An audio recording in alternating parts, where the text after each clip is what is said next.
नमस्कार। न्यूज 24 बिहार झारखंड देख रहे हैं आप। मैं हूं आपके साथ सबा शाहिद शेख।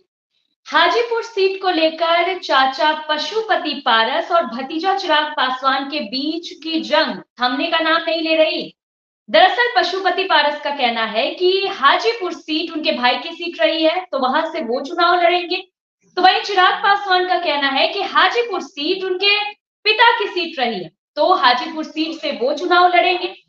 इन सब के बीच यानी कि चाचा और भतीजे के बीच जो सीटों को लेकर खींचतान चल रही है, ऐसे में एनडीए गठबंधन पर सवाल उठना तो लाजमी है, क्योंकि एनडीए गठबंधन लगातार कहती आई है कि एनडीए गठबंधन में सब कुछ ठीक है, सीट को लेकर भी कोई मसला नहीं, लेकिन असलियत तो कुछ और ही नजर आ रही।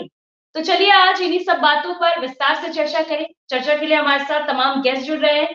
सबसे पहले हमारे साथ जुड़ रहे हैं हमारे वरिष्ठ संवाददाता सौरभ कुमार जी, बीजेपी प्रवक्ता राम सागर सिंह जी, आरजेडी प्रवक्ता सारिका पासवान जी, आरएलजेडी प्रवक्ता चंदन सिंह जी, एलजेपीआर प्रवक्ता विनीत सिंह जी, आरएलजेडी प्रवक्ता रामपुकार सिन्हा जी। आप सभी का बहुत बहुत स्वागत है जी। सबसे पहले मैं चंदन जी से सवाल पूछना चाहूंगी। चंदन जी, न चाचा झुकने को तैयार है, न भतीजा झुकने को तैयार है, ऐसे में नतीजा कैसे निकलेगा? शबा जी, मैं एक किसी मशहूर शायर के मशहूर शेर से अपनी बात स्टार्ट करता हूँ। लगाकर आग शहर को ये बादशाह ने कहा, उठा है आज दिल में तमाशे का शौक बहुत। झुकाकर सर सभी शाह परस्त बोल उठे, हुजूर का शौक सलामत रहे, शहर और बहुत हैं। देखिए, स्वर्गीय रामविलास पासवान जी जब जीवित थे, उन्होंने अपने छोटे अनुज आदरणीय पशुपति कुमार पारस जी को हाजीपुर की विरासत सौंपकर और दिवंगत हुए, यह पूरी दुनिया जानती है। लेकिन उसके बाद चिराग पासवान 2020 में कुछ गलत कुसंगति में पड़कर जब उनको किसी ने सपना दिखा दिया कि आप बिहार के सीएम बन सकते हैं, तो 136 सीट पर यह चुनाव लड़ गए। और उसके बाद हुआ वही जिसका अंदाजा हम लोग को पहले से था। सभी सीटों पर इनकी जमानत जब्त हो गई। एक मटिहानी से राजकुमार सिंह चुनाव जीते, वो भी इनको छोड़कर जदयू में शामिल हो गए। पहले से ही सभी सांसद आदरणीय पशुपति कुमार पारस जी के साथ थे। तो चिराग पासवान जी का जो राजनीति में जो उनका सोच है, जितनी जानकारी उनके पास है, उसके बदौलत वह अभी हाजीपुर में अपना दावा कर रहे हैं, जबकि वो जानते हैं कि 1977 से आदरणीय पशुपति कुमार पारस जी हाजीपुर की सेवा करते आए हैं। एक एक घर को जानते हैं, एक एक लोग को जानते हैं। देखिए, चिराग पासवान जिस बिहार फर्स्ट और बिहारी फर्स्ट का आज संकल्प सभा वहां पर कर रहे हैं, मैं सभा जी आपके माध्यम से जानना चाहता हूं कि क्या जमुई बिहार के 40 लोकसभा में फर्स्ट कर गया है? कोई पैमाना ऐसा चिराग पासवान बता दे बिहार की जनता को कि जमुई में हमने ये विकास किया है और हम हाजीपुर में ये विकास कर देंगे। लेकिन चूंकि उनको एक टीस है कि किस तरीके से आदरणीय प्रधानमंत्री जी के कैबिनेट में हमारे नेता आदरणीय पशुपति कुमार पारस जी हैं, उनको बराबर इसकी पीड़ा रहती है। तो एक झूठ का आडंबर गढ़ते हुए आज हाजीपुर से बाहर के लोगों को, मतलब जहानाबाद हो गया, नवादा हो गया, और कई जिलों से वहां गाड़ियों से ढो ढोकर हाजीपुर में लोगों को पहुंचाया गया है। देखिए, अक्षय वट राय स्टेडियम जो है हाजीपुर का, वह काफी छोटा है। अभी हाल फिलहाल में हम लोग भी वहां पर अपने पार्टी का स्थापना दिवस का कार्यक्रम किए थे। चूंकि हम मुख्यालय से अपने कार्यक्रम को अपने लोकसभा के क्षेत्र में ले गए, और चूंकि वहां लोकसभा क्षेत्र के जो हमारे कार्यकर्ता थे उनका आग्रह था। तो चिराग पासवान एक आडंबर रचना चाहते हैं कि जनता हमारे साथ है, जबकि खुद स्वर्गीय रामविलास पासवान जी अपना विरासत उनको सौंप के गए थे। यह सारी दुनिया जानती है। तो कहीं ना कहीं स्वर्गीय रामविलास पासवान जी के लकीर को छोटा करने का प्रयास चिराग पासवान कर रहे हैं। मैं सिंपल बस आपके माध्यम से यह जानना चाहता हूं कि क्या बिहार में 40 लोकसभा क्षेत्र में जमुई नंबर 1 पर है, फर्स्ट है? चिराग पासवान ने ऐसा कोई विजन जनता को बताया है। सिर्फ एक स्लोगन के नाम पर अब बिहार के दलितों को अगर आप ठगना चाहेंगे तो बिहार देखिए चाणक्य की धरती रहा है और बिहार राजनीतिक रूप से बहुत प्रबुद्ध है। इसको कोई भी इसको ठग नहीं सकता है। कवर किया उनसे ज्यादा जानकारी ले लेते हैं। जी सौरभ जी बताइए। बिल्कुल सभा पिछले 6 महीने से दोनों हाजीपुर लोकसभा सीट पर अपनी दावेदारी पेश कर रहे हैं, चाहे चाचा हो या भतीजा। और लगातार आप देख रही हैं कि चिराग पासवान भी कह रहे हैं कि हाजीपुर सीट जो है वो हमारे पिता की कर्मभूमि रही है और मेरा अधिकार जो है वह पहला बनता है। तो आज जनसभा का आयोजन किया जा रहा है। निश्चित तौर पर हजारों की संख्या में कार्यकर्ता हैं और कार्यकर्ता के तरफ से एक ही मांग की जा रही है कि हाजीपुर का बेटा कैसा हो, चिराग पासवान के जैसा हो। तो निश्चित रूप से ये अपनी दावेदारी पेश करने के लिए सभा रखी गई है।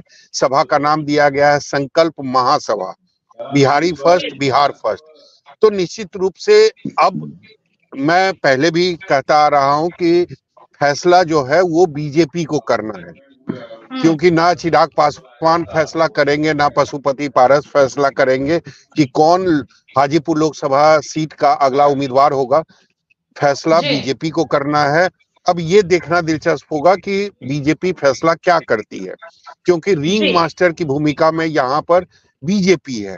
अगर बीजेपी चाहे तो इस विवाद को 1 मिनट में खत्म कर सकती है, लेकिन निश्चित तौर पर बीजेपी भी चाहती है कि ग्राउंड पर रियलिटी क्या है, किसकी दावेदारी कितनी ज्यादा मजबूत है, उसके बाद ही मुझे लगता है कि बीजेपी फैसला करेगी।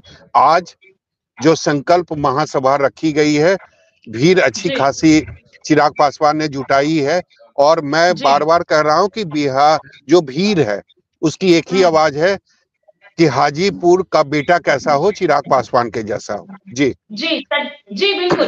तो ठीक है, राम सागर सिंह जी से ही सवाल ले लेते हैं। राम सागर सिंह जी, 24 में आखिर कौन लड़ेंगे हाजीपुर सीट से चुनाव?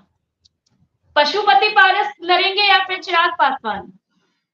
सभा जी, जब यूक्रेन और रसिया के बीच झगड़ा होता है तो खत्म करने के लिए लोग प्रधानमंत्री नरेंद्र मोदी जी के तरफ देखते हैं।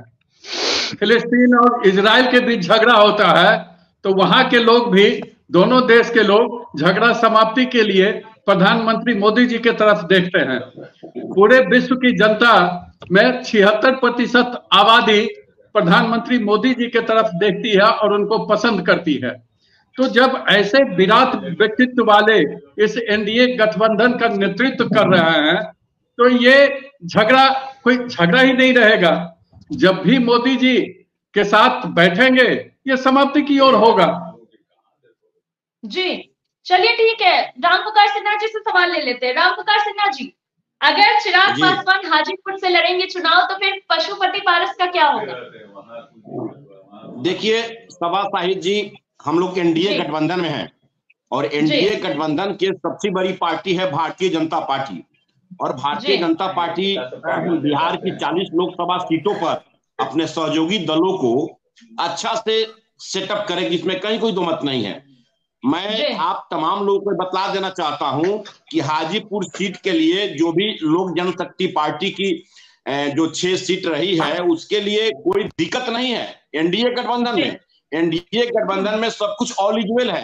भारत के यशस्वी प्रधानमंत्री नरेंद्र भाई मोदी जब बैठेंगे, भारतीय जनता पार्टी के राष्ट्रीय अध्यक्ष जेपी नड्डा साहब बैठेंगे तो एनडीए गठबंधन के जितने हम लोग सहयोगी दल है, चाहे मेरी पार्टी हो, हमारे पार्टी के राष्ट्रीय अध्यक्ष आदरणीय उपेंद्र कुशवाहा जी हो, हम पार्टी के जीतनराम मांझी साहब हो, चिराग पासवान जी हो या पशुपति पारस जी हो, सभी लोगों के साथ बैठकर भारतीय जनता पार्टी के शीर्ष नेताओं के साथ बैठेंगे और बिहार के 40 की 40 लोकसभा सीट हम लोग कैसे जीते इसके लिए रणनीति बनेगी। कोई सीट माने नहीं रखता है। इस बार हम लोग पूरी पार्टी एनडीए गठबंधन के मजबूती के लिए 40 की 40 लोकसभा सीट हम लोग कैसे निकाले इसके लिए काम करना है। और नरेंद्र भाई मोदी बैठेंगे, चाचा और भतीजा सब लोग बैठेंगे, एनडीए गठबंधन के सभी पार्टी के नेता बैठेंगे और सब मामला का सुलह कर लिया जाएगा। हमारे बड़े भाई सौरभ कुमार जी बता रहे थे कि वाकई में सीट शेयरिंग के लिए कोई दिक्कत नहीं है और लोक जनशक्ति पार्टी रामविलास या राष्ट्रीय लोक जनशक्ति पार्टी, सभी नेताओं को बैठाकर आपस में सीट के लिए सुलह कर लिया जाएगा। और एनडीए गठबंधन में इंडी अलायंस की तरफ सिर्फ फुटबॉल नहीं है, हम लोग सब लोग ठीक ठाक है। हर पार्टी अपनी अपनी रैली कर रही है। आज हाजीपुर में चिराग पासवान जी की रैली थी, हमारी भी रैली हो रही है। सीतामढ़ी में 5 फरवरी को विशाल रैली हो रही है पार्टी की। फिर 16 तारीख को झंझारपुर में हो रही है, 17 को सुपौल में हो रही है, 18 को जहानाबाद में कर रहे हैं, फिर 4 लोकसभा सीटों में दूसरे चरण में करेंगे। जिससे हर पार्टी अपनी अपनी रैली करती है। उसी क्रम में आदरणीय चिराग पासवान जी भी हाजीपुर में रैली किए हैं। हर पार्टी को अपना रैली करने का आजादी है और एनडीए मजबूती के लिए हर पार्टी रैली करती है। इसलिए हम लोग एनडीए के मजबूती के लिए, एनडीए गठबंधन में बिहार में जितना भी दल है, सभी दल मजबूती से रैली करके और एनडीए को मजबूत करने में लगा हुआ है। भले इंडिया के लोग जो ये लोग घबराए हुए हैं। जी ठीक है, सारिका पासवान जी, एनडीए वाले तो लगातार इंडिया गठबंधन पर सवाल उठा रहे थे, लेकिन एनडीए में भी तो कुछ ठीक नजर नहीं आ रहा है। देखिए सबा जी, कई एपिसोड हम लोगों ने सीट शेयरिंग पे किया है, आपके साथ चर्चा किया है, सौरभ जी भी साथ में रहे हैं, हम लोगों ने चर्चा किया है। लेकिन हर बार चर्चा का जो मुख्य पार्टी रही उस चर्चा में वो महागठबंधन ही रही। और भारतीय जनता पार्टी कई महीनों से कयास और प्रयास और संभावनाएं, मतलब हर एक शब्दों का उन्होंने इस्तेमाल कर लिया था महागठबंधन के लिए। और बार बार वो एक अलग नैरेटिव दे रहे थे कि महागठबंधन में सीटों को लेके, बंटवारे को लेकर के कुछ भी ठीक नहीं है, कुछ भी ओके नहीं है, बहुत सारी बातें उन्होंने कही थी। और हर बार हम कह रहे थे कि महागठबंधन में सीटों के बंटवारे को लेकर के तो कहीं कोई पेच ही नहीं है। पेच तो निश्चित रूप से एनडीए में है, कहाँ कैसे ये दो चाचा भतीजा के बीच में ये सीटों का बंटवारा करेंगे, कैसे ये उपेंद्र कुशवाहा जी को खुश करेंगे, कैसे ये जीतन राम मांझी जी को जगह देंगे, कहाँ देंगे, और खुद बीजेपी कहाँ खुद को एस्टैब्लिश करेगी। क्योंकि बीजेपी जानती है कि बिहार में इनका कोई जनाधार नहीं है। और पिछले बारी जो इन्होंने चुनाव लड़ा था वो निश्चित रूप से उन्होंने झूठ और फरेब के नाम पे लड़ा था। उन्होंने बिहार की जनता को अच्छे दिन का वादा दिखा करके विशेष राज्य का दर्जा, नौकरियां और ना जाने कितने उन्होंने जुमले कह करके बिहार की जनता को बरगलाकर उन्होंने वोट लिया था। अभी राम सागर जी बहुत बचकानी बातें कर रहे थे और कह रहे थे वो कि मतलब विश्व में अन्य जो कंट्रीज में जहां लड़ाई चल रही है उनका उन्होंने उदाहरण दिया और कहा कि वो लोग भी मोदी की ओर देखते हैं। आश्चर्य होता है मुझे, ये भारतीय जनता पार्टी के वो प्रवक्ता हैं जिनको ये पता होना चाहिए कि मोदी जी की 10 साल के शासन काल में पूरे देश में महंगाई किस चरम सीमा पे है। और इन्हें ये भी पता होना चाहिए कि किस तरीके से बेरोजगारी पूरे देश में व्याप्त है और किस तरीके से इन्होंने 80 करोड़ जनता को सरकारी राशन पे डिपेंडेंट कर दिया है, जो मुझे लगता है कि अपने आप में शर्म आने वाली विषय है कि हमारे देश में गरीबी, हमारे देश में भुखमरी इस चरम सीमा पे है। और इसका तो खैर रिपोर्ट कार्ड भी आपको वर्ल्ड हंगर इंडेक्स में भारत 111वें पैदान पे है। ये राम सागर जी को पता नहीं, इन विषयों पे उन्होंने बोला नहीं, बड़ बोली में जो कहते हैं बहुत मतलब बचकानी उन्होंने बातें कह दी। देखिए भारतीय जनता पार्टी पहले ये बताए, जिस तरीके से अभी चंदन सिंह जी कह रहे थे, हालांकि ये स्वर्गीय रामविलास पासवान की पार्टी के ही जो टूट करके जो 2 भाग में हुआ था उस पार्टी के वो एक हिस्सा है। तो चंदन सिंह जी कह रहे थे, वो सीधे सीधे वो आरोप लगा रहे थे चिराग पासवान जी पे। जो चिराग पासवान जी जो बिहार फर्स्ट का एक नारा पूरा लेकर के घूमते फिरते हैं, हालांकि उनकी मंशा कहीं साफ नहीं है। वो कहीं ना तो बिहार को पहले रखना चाहते हैं, ना वो बिहारियों को पहला रखना चाहते हैं। वो तो राम भक्ति में, उन्होंने तो नरेंद्र मोदी जी को राम का दर्जा और खुद को हनुमान का दर्जा दे दिया है। और उस राम के भक्ति में हनुमान बन करके वो हर तरफ जो कहते हैं ना, भारतीय जनता पार्टी की बी टीम की तरह उन्होंने काम किया है अभी तक। और उन्होंने हमेशा अपने आप को आगे रखा है, अपने स्वार्थ को आगे रखा है। इससे परे कभी चिराग पासवान जी सोच भी नहीं सकते। और ये मैं इसलिए कह रही हूँ क्योंकि कहते हैं कि एक बेटा का ये कर्तव्य बनता है कि अपने पिता और अपने जो कहते हैं जागीर को संभालना। जो स्वर्गीय रामविलास पासवान ने अपने खून और पसीने से सींच करके एक पार्टी बनाई थी, उस पार्टी को भी चिराग पासवान जी ने 2 टुकड़े में बांटने का काम किया। और जो अभी पशुपतिनाथ पारस जो उनके चाचा हैं, जिनको कि स्वर्गीय रामविलास पासवान की मृत्यु के पश्चात हाजीपुर की सीट उनको विरासत में दी गई, ये कही जा सकती है कि विरासत में या उनके ना होने के बाद उस सीट को वैकेंट था तो उसे चिराग पासवान जी को दे करके भरा गया। ये दो आगे की तरफ धुआं देख रहे हो ना, उस तरफ चिराग पासवान जी कहीं ना कहीं जमुई की जनता को भी आज धोखा दे रहे हैं। जिस जमुई की जनता ने उनको सांसद बना करके चुना और जिन्होंने अपनी जमुई की जनता को आज चौराहे पर खड़ा कर दिया है, और आज जमुई की जनता भी आज आश्चर्यचकित और दिग्भ्रमित है कि आखिर हमारे सांसद चिराग पासवान जी हमारे हैं भी या नहीं है। तो बहुत सारी बातें, और मुझे लगता है बड़ी मुश्किल होने वाली है भारतीय जनता पार्टी के लिए इन चाचा भतीजा के बीच की इस खाई को। मुझे नहीं लगता है कि भारतीय जनता पार्टी दूर भी कर पाएगी, और आने वाले समय में मुझे लगता है और विस्फोटक परिणाम हम सबों को देखने को मिलेगा सभाजी, क्योंकि हाजीपुर निश्चित रूप से जंग का अखाड़ा बनने वाला है। चाचा और भतीजा और भारतीय जनता पार्टी, इन तीनों जो है ना, इन तीनों के लिए मुझे लगता है ये वो सीट हो जाएगी जो ना निगला जाएगा और ना उसे उगला जाएगा। तो सभाजी मुझे लगता है ठीक है, तो इसका जवाब राम सागर जी से ही ले लेते हैं। जी राम सागर जी बताइए।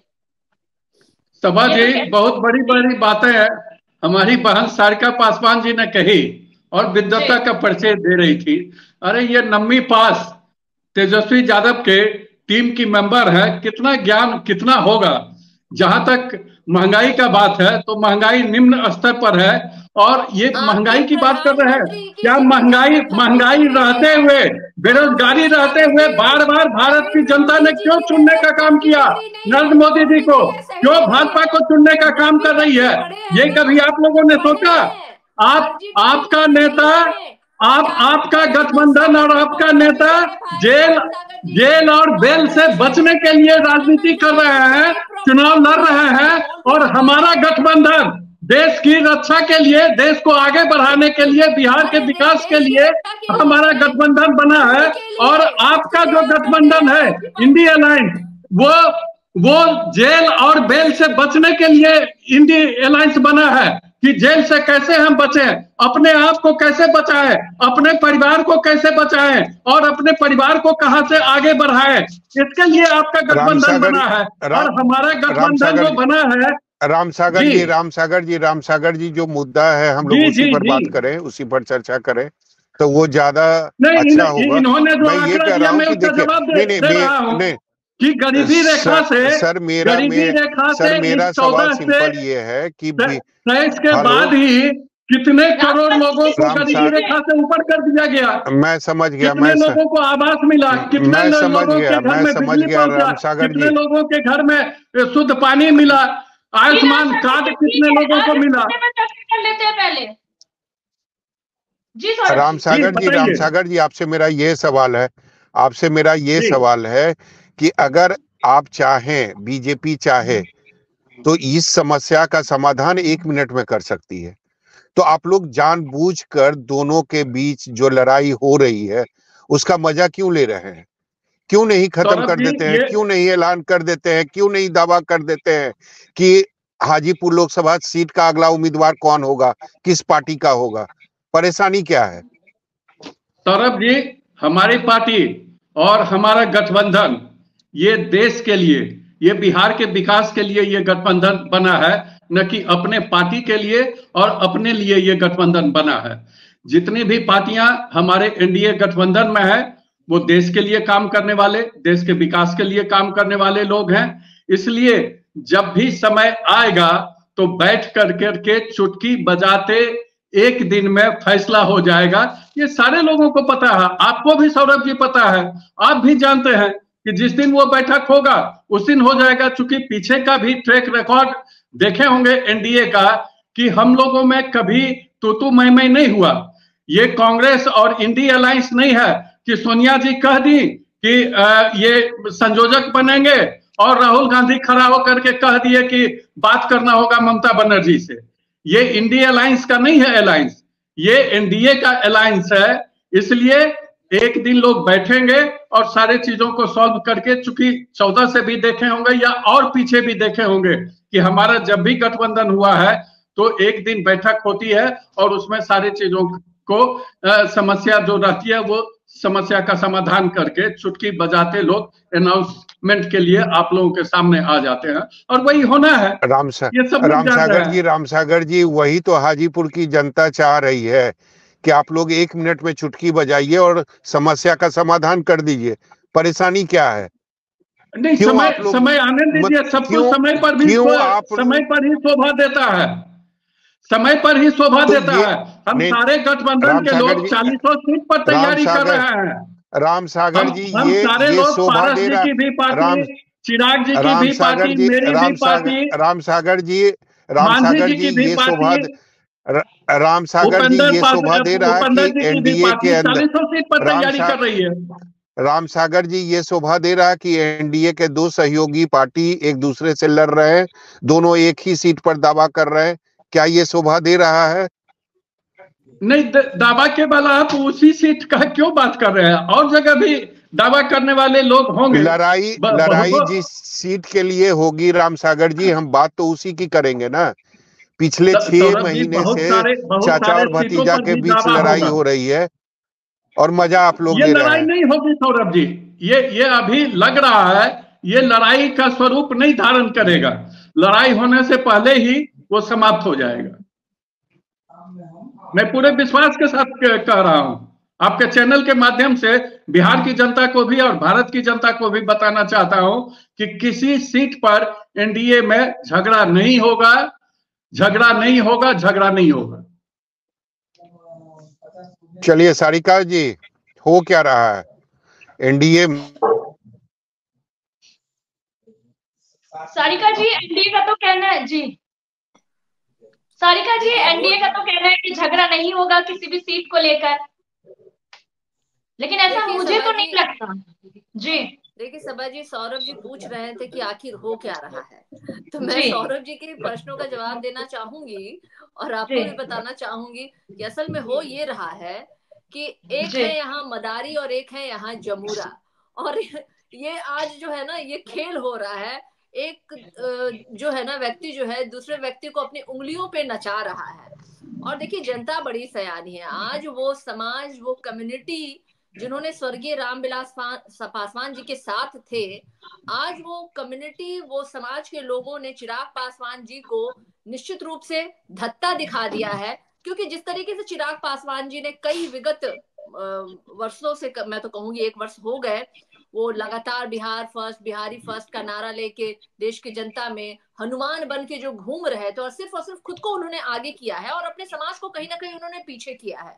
जिन विचारों पे स्वर्गीय रामविलास पासवान के साथ ये पूरी समाज के लोग जो उनके साथ जुड़े थे, उस विचारों को इन्होंने तोड़ा है, खंडित किया है, और उसे जो हमारे समाज के लोगों ने इसलिए चिराग पासवान जी को अस्वीकार कर दिया है। और आज तो बीजेपी के लिए निश्चित रूप से हाजीपुर सीट सभा जी बहुत, क्या पासवान जी केवल एक पासवान जाति का नेता थे?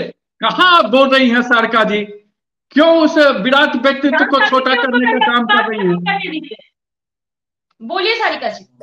रामसागर जी, क्या स्वर्गीय पासवान खाली आपके जाति के नेता थे? क्या पासवान के वो नहीं, वो सब जात, सब समाज, सब धर्म के नेता थे सारिका जी। मैं यही बात कहना चाहता हूँ, उनके कद को छोटा करने का काम नहीं करें। थोड़ा ज्ञान अपना बढ़ा लीजिए। आप तो ये कहना चाह रहे हैं कि पासवान समाज के लोगों ने स्वर्गीय रामविलास पासवान को या चिराग पासवान के साथ खड़े ही नहीं रहे थे, कभी उन्होंने वोट नहीं, वो सारे जाति, सारे धर्म के पासवान भी खड़े थे, और सारे जातियां, सारी जातियों के लोग, सारे धर्म के लोग उनके साथ खड़े होते थे। मैं भी उनका बहुत बड़ा फैन रहा हूँ रामविलास जी का। सारिका जी, पासवान समाज को पार्टी अलग थी, लेकिन मैं भी उनका फैन रहा हूँ। सारिका जी ठीक है, चंदन जी से सवाल ले लेते हैं, फिर आप लोगों के पास आएंगे। चंदन जी, क्या लगता है हाजीपुर सीट में जो चाचा और भतीजे के बीच जो खींचतान चल रही है, ये कैसे सुलझेगा? देखिए सभा जी, हमको याद आता है कि 2014 में जब स्वर्गीय रामविलास पासवान जी जीवित थे, चिराग पासवान जी का हाथ पकड़कर जमुई ले गए और जमुई की जनता के सामने उन्होंने कहा कि मैं अपने पुत्र को आपको सौंपता हूं। और चिराग पासवान ने भी कहा कि जब तक मैं राजनीति में रहूंगा, जमुई की सेवा करता रहूंगा। मैं जमुई युवा अवस्था में आया हूं और मैं यहां से वृद्ध होकर जाना चाहता हूं। देखिए, जमुई की जनता दिया लेके खोज रही है चिराग पासवान जी को, और एक लंबा समय हो गया कि चिराग पासवान जमुई से दूरी बनाए हुए हैं और 10 साल वहां का वो प्रतिनिधित्व भी किए। जब उनको ये एहसास हो गया कि जमुई से वह चुनाव नहीं जीत सकते, तब वो हाजीपुर में आकर एक आडंबर फैला रहे हैं कि मेरे पिता की विरासत है। तो पिता की विरासत तो खुद स्वर्गीय रामविलास पासवान जी अपना विरासत अपने छोटे भाई को दिए, और छोटे भाई के साथ ही पार्टी के 5 सांसद भी रहे। आज सभी सांसद हमारे साथ हैं, चिराग पासवान के साथ ना सांसद हैं, ना जो एक जीता हुआ विधायक था वह भी साथ नहीं है, और जो भी रीढ़ वाला कार्यकर्ता होता है वह चिराग पासवान का साथ छोड़ देता है। क्या कारण है? देखिए, राजनीतिक स्टैंड चिराग पासवान का लगातार बदलता आया है। अब 2019 में चिराग पासवान आदरणीय प्रधानमंत्री जी के हनुमान हुआ करते थे, लेकिन बताइए कि यही हनुमान उत्तर प्रदेश में जाकर चुनाव लड़ जाता है योगी जी के खिलाफ, यही हनुमान झारखंड में जाकर चुनाव लड़ जाता है बीजेपी के खिलाफ, पश्चिम बंगाल में ममता बनर्जी को मदद करता है, और वर्तमान में राजस्थान और मध्य प्रदेश में उन्हीं सीटों को चयनित करता है जहां भारतीय जनता पार्टी के विधायक ऑलरेडी वहां पर सिटिंग थे।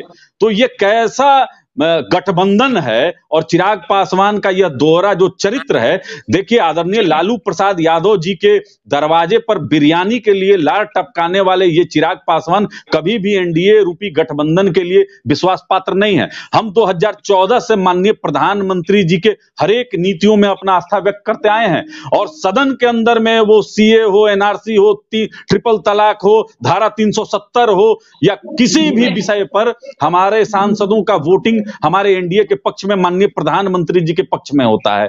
लेकिन चिराग पासवान का जो स्टैंड है वह बीजेपी कैसे नहीं समझ पा रही है, क्योंकि बिहार में भी 2020 में 6 स्थानों पर, देखिए अगर आप ऑडियो निकालिएगा तो आपको मिल जाएगा कि तेजस्वी प्रसाद यादव को राघोपुर में अपना एक प्रत्याशी देकर और 25,000 राजपूतों का वोट कटवाया गया। हसनपुर में तेज प्रताप के खिलाफ चिराग पासवान अपने कैंडिडेट का पॉलिटिकल ऑफिस नहीं खोलने देते हैं। यह षड्यंत्र जो उनके अंदर में है वह हमको लगता है कि आने वाले समय में आपको दिखेगा। आप 3 साल का 2020 से 2023 तक का 3 साल का आप रिकॉर्ड निकालिए। ट्विटर पर माननीय प्रधानमंत्री जी को चिराग पासवान ने कभी उनके जन्मदिन पर विश नहीं किया। यह सारी गतिविधि हम लोग जानते हैं, लेकिन चूंकि गठबंधन के अंदर हम लोग उस धर्म से बंधे हुए हैं, और चिराग पासवान लगातार झूठ बोलते हैं कि गठबंधन के बाहर अगर मैं सीटों पर बात करूंगा तो गठबंधन धर्म को तोड़ूंगा। हमने कभी जाकर जमुई में कोई सभा, और जमुई पर हम दावा नहीं करते हैं। चिराग पासवान वहां से सांसद हैं, उनको एक सीट मिलनी चाहिए, लेकिन सभी सांसद हमारे साथ हैं। और जिस निष्ठा और ईमानदारी के साथ राष्ट्रीय लोक जनशक्ति पार्टी अपने बड़े भाई भारतीय जनता पार्टी के साथ खड़ी है, हमको लगता है कि माननीय प्रधानमंत्री जी, आदरणीय नड्डा जी और आदरणीय अमित शाह जी हमको रिवार्ड अवार्ड से जरूर अलंकित करेंगे, हमको पूर्ण यकीन है। जी जवाब ले लेते हैं राम सागर जी। चंदन जी का कहना है कि चिराग पासवान यकीन के काबिल, मतलब यकीन नहीं किया जा सकता उन पे, तो क्यों फिर आप लोग यकीन कर रहे हैं जब आपके खुद एनडीए के लोग बोल रहे हैं? सभा जी, अब जो मामला है वो समय आने दीजिए ना।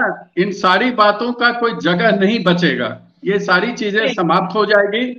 क्योंकि देश के लिए काम करने वाले जब लोग होते हैं, बिहार के विकास के लिए काम करने वाले लोग होंगे, तो जो छोटा मोटा आपस में कुछ बातें होगी वो स्वतः समाप्त हो जाएगी। पहले जवाब ले लेते हैं। राम सागर जी बोलिए। नहीं सभा जी, जब मैं बोलती हूँ तो राम सागर जी लगातार बोलते हैं, उस समय तो इनको नहीं। ठीक है, मैं आऊंगी।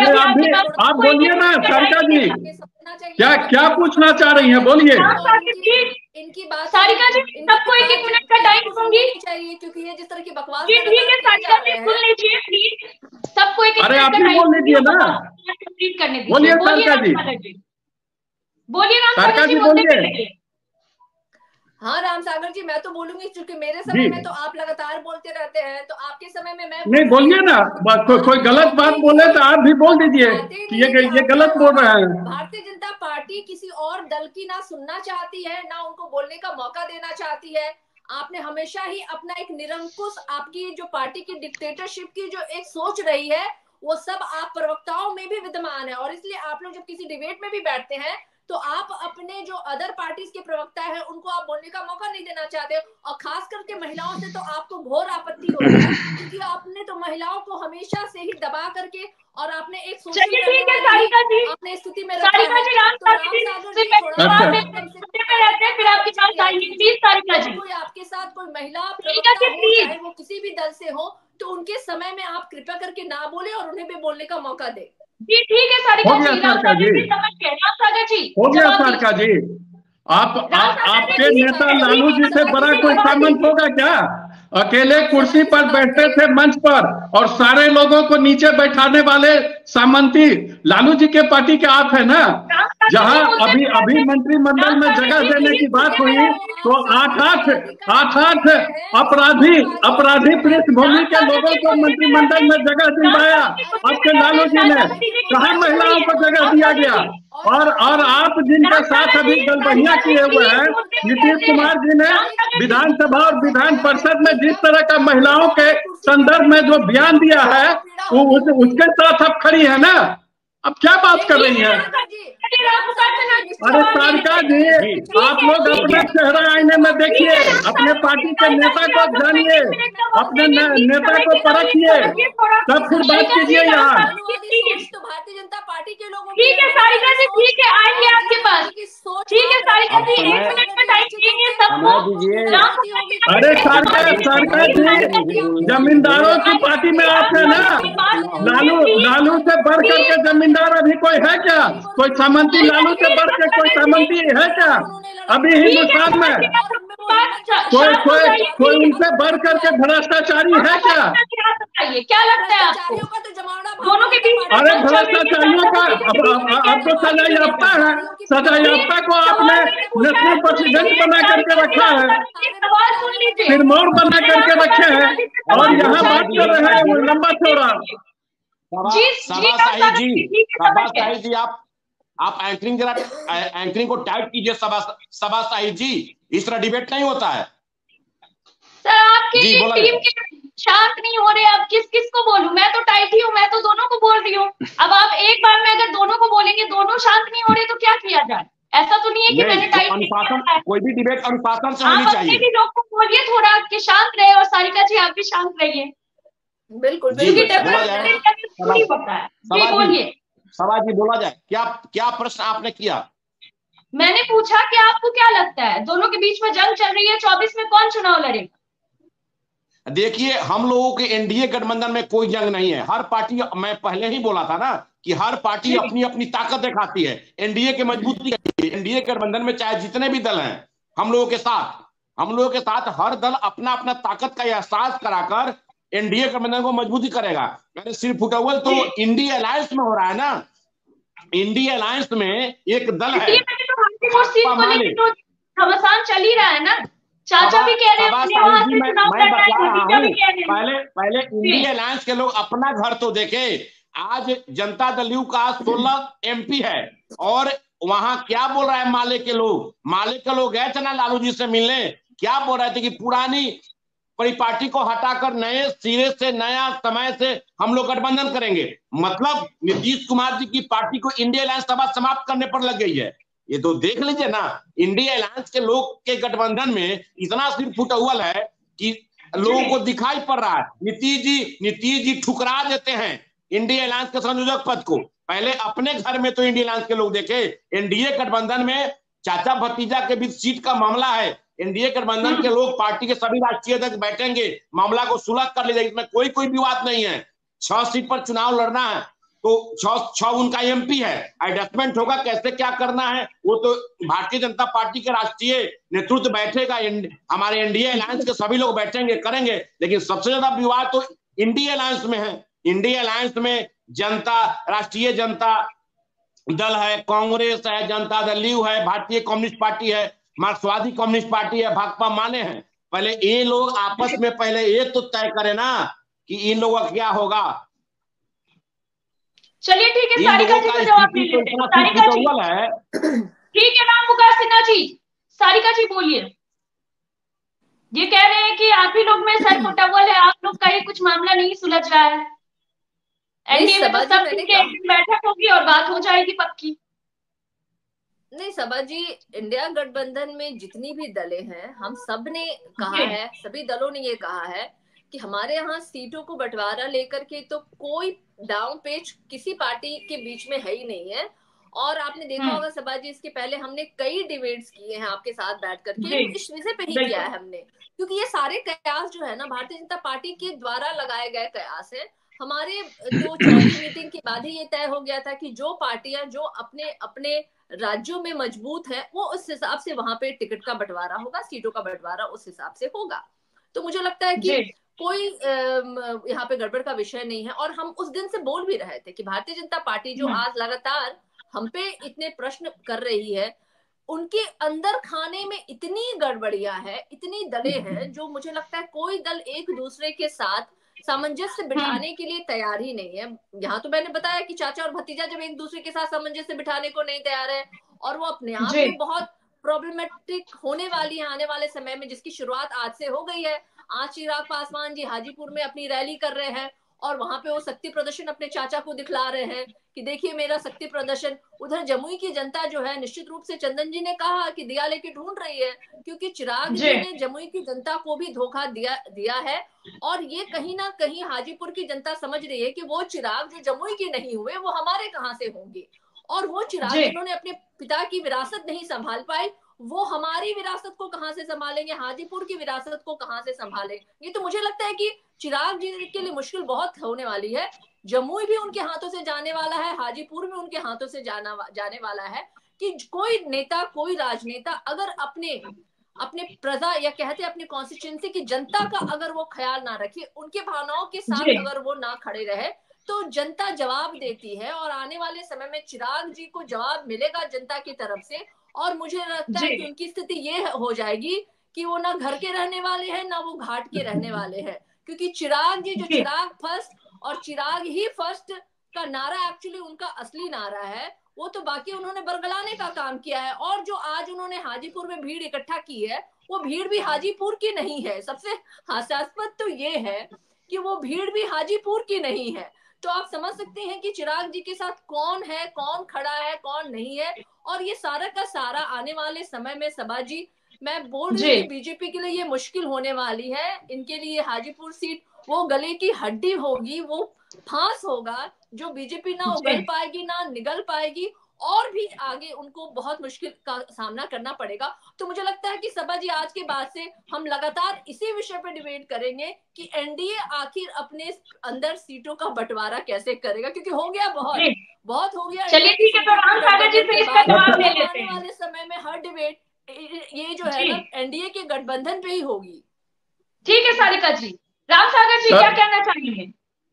मैं कहना चाह रहा हूं कि इनसे सारिका जी से पूछिए कि 19 में बिहार की जनता ने इनको लोकसभा चुनाव में हाथी का बड़ा सा अंडा दे दिया है।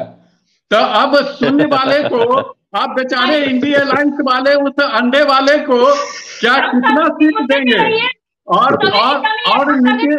और नीतीश जी को 14 में सिर्फ 2 सीट पर समेट दी थी, और हमारे कृपा से फिर नीतीश जी को 2 से 16 हो गया था। तो उसको फिर लालू जी कितना देंगे? समझ गए क्या आप? ये बड़े अंडे वाले और 2 वाले कैसे करेंगे? बीजेपी के लिए गले की फांस बनने वाली है ये, जो चाचा और भतीजे में कोई हमारे लिए फांस होगा ही नहीं। मोदी है तो मुमकिन है, ये पूरा भारत जानता है, पूरा विश्व जानता है कि मोदी है तो मुमकिन है।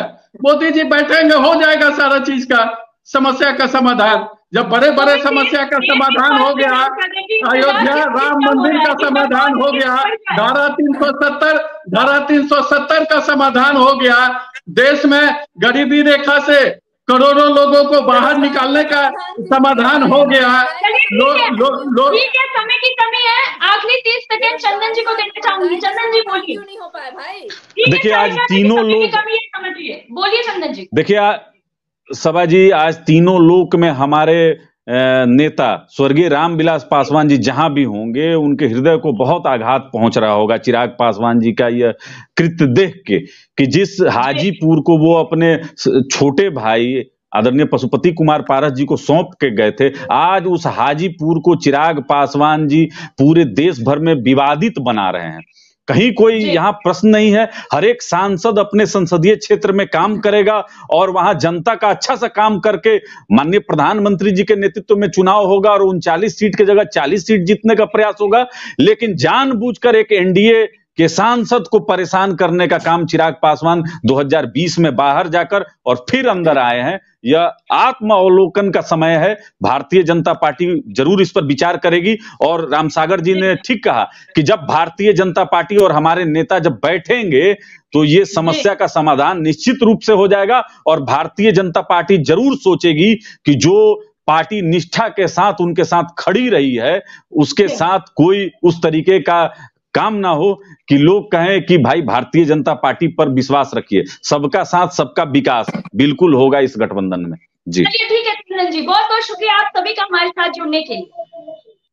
दरअसल हाजीपुर सीट को लेकर चाचा भतीजे के बीच में खींचतान तो चल रही है और ये भी कहा जा रहा है कि इस मसले का हल जल्दी निकलेगा, लेकिन ये देखना दिलचस्प होगा कि आखिर इस मसले का हल कब निकलेगा, क्योंकि सीट हाजीपुर सीट को लेकर दोनों में जंग लगातार चल रही है। दोनों का अपना अपना कहना है, दोनों को उसी सीट से चुनाव लड़ना है, लेकिन आला कमान क्या डिसाइड करती है ये देखने वाली बात होगी। फिलहाल के लिए इतना ही। देखते रहिए News 24 बिहार झारखंड।